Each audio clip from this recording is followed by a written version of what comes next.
Well, what's under the hat for this week? Well, we can tell you that meetings are going on across Erie County this week to release the results of Destination Erie, an 18-month federally funded effort to pinpoint the priorities on which we should focus for the next few decades. Now, supporters insist we can't really move forward as a community without a common vision. Critics say it's a nice way to blow through about $2 million federal dollars, but they don't really hold out much hope that it could lead to much more than that. There are reasons to see both sides of that argument. A similar effort in the 1960s pointed out the need for the Bayfront Parkway we now enjoy.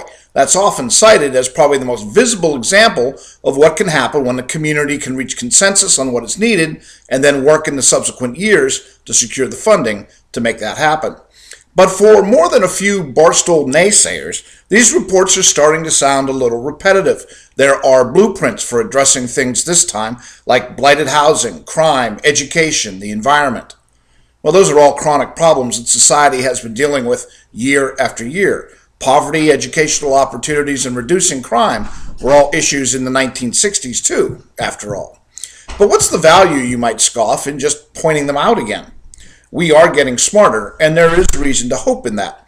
We have come to understand over the years that the problems we face are all interconnected. Waiting until someone is a teenager and set in a negative culture of failure will just continue the cycle. Newer efforts have focused on younger and younger people. Finding students getting off track as early as third grade can create greater chances for education later on.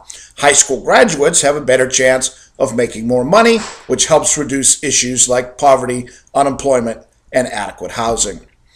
The devil in reaching the destination for our community, of course, lies in the details. Success or failure for Destination Erie will be measured not in today's or in tomorrow's, but perhaps decades down the road.